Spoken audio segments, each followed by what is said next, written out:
Timothy J. Keller, The Freedom of Self Forgetfulness. The Path to True Christian Joy. Have you ever found yourself trapped in a cycle of perpetual self-doubt and comparison, striving to meet expectations that seem to grow with each passing day? Or do you feel as if you're on a never-ending quest to validate your worth through achievements, comparisons, or the number of likes you get on social media? If so, you're certainly not alone. These feelings are the manifestations of your ego, a relentless taskmaster that keeps you occupied in a fruitless pursuit of external validation. In this video, we'll dive into an enlightening exploration of your ego, its challenges, and the profound wisdom of the Apostle Paul to navigate this complex terrain. We'll shed light on Paul's unique approach towards self-worth and self-esteem, a perspective that fosters a liberating sense of self-forgetfulness, separating your actions from your identity. And instead of being trapped in the endless cycle of validation and judgment, you'll learn to appreciate the peace and fulfillment that comes with being a beloved child of God. Escape the grip of your ego. You know that feeling when you're constantly trying to prove yourself, seeking validation, and chasing after the next big thing? That's your ego working overtime to keep you occupied? But what if there was a way to find peace and freedom from this never-ending race? It turned out that the Apostle Paul faced similar problems with his ego. He even had a word for it. Phusio, which means overinflated or swollen. He described the ego as being four things: empty, painful, busy, and fragile. Let's break these down. First off, the ego is empty. It's like trying to fill a void with stuff that doesn't quite fit. You know, when you're trying to fill your life with achievements, trying to prove your worth to others, but you still feel, well, empty? That's your ego talking to the philosopher. Søren Kierkegaard talked about this too. He said our egos get a kick out of pretending we're self-sufficient without any need for God. But in the end, it's like trying to fill a black hole with cotton candy. Next up is that the ego is painful. Ever felt that twinge of discomfort when you see someone doing better than you? Or that sting when you feel ignored or undervalued? That's your ego making a fuss, insisting on constant validation and comparison. On to the third aspect, the ego is busy. Do you sometimes feel like you're living on a treadmill, always trying to outdo others to be the best?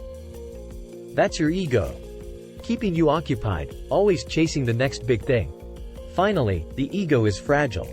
It's that feeling when you're on top of the world one moment and the next you're feeling like a squashed bug.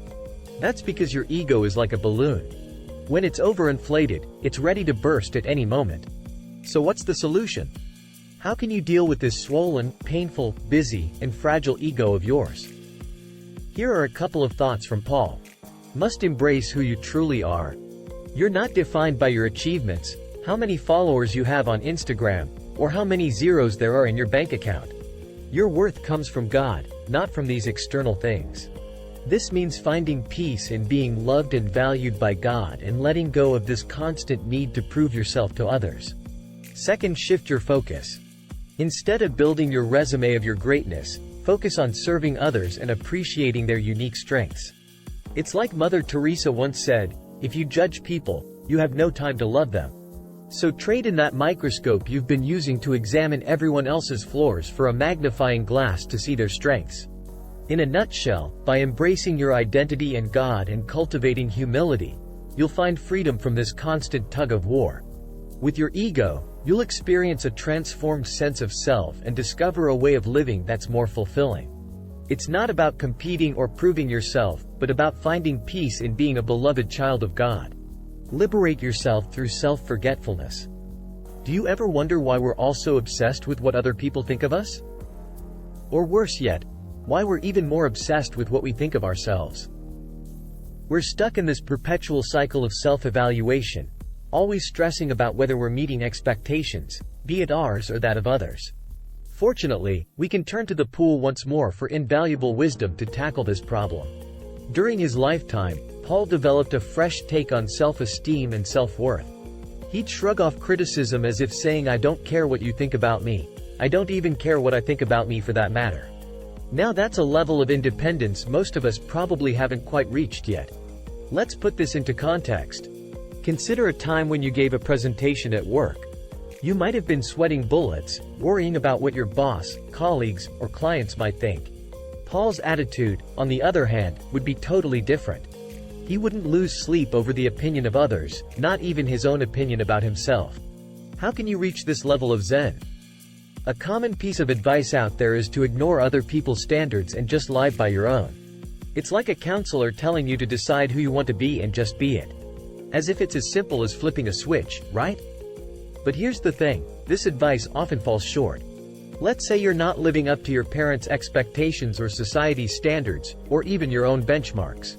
All that does is make you feel terrible no matter whose standards you're trying to reach.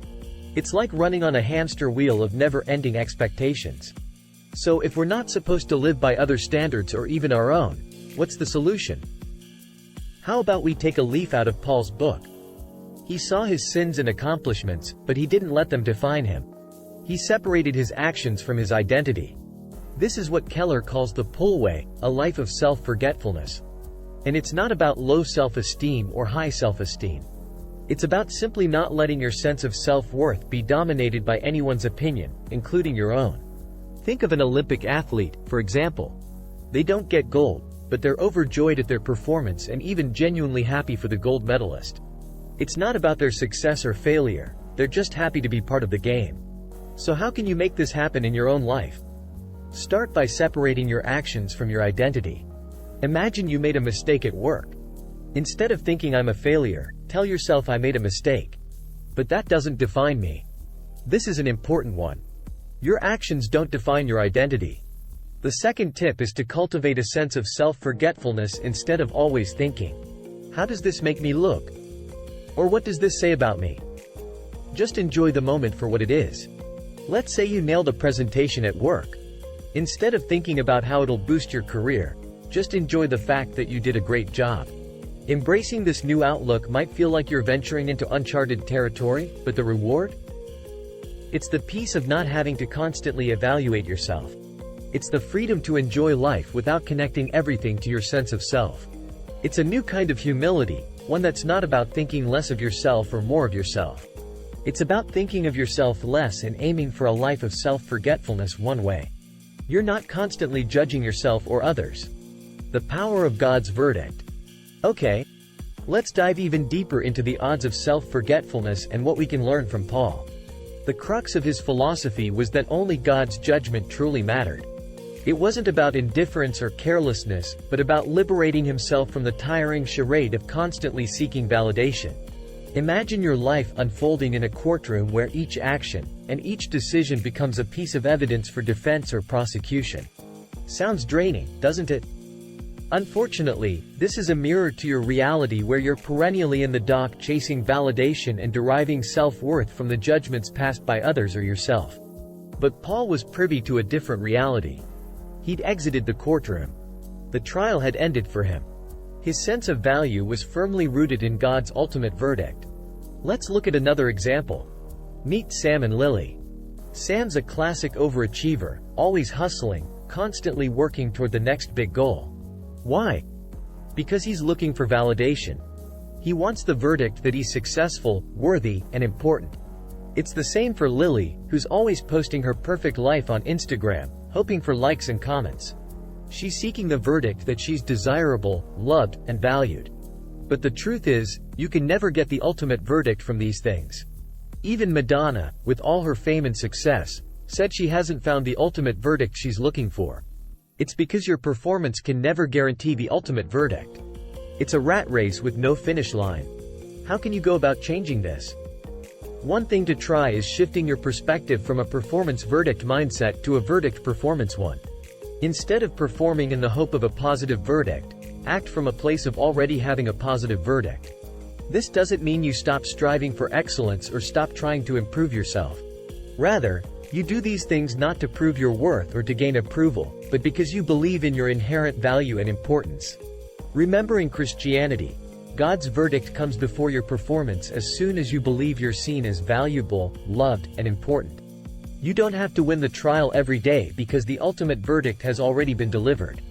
Take this to heart and begin to perform from a place of confidence in your worth, not in an endless quest to prove it.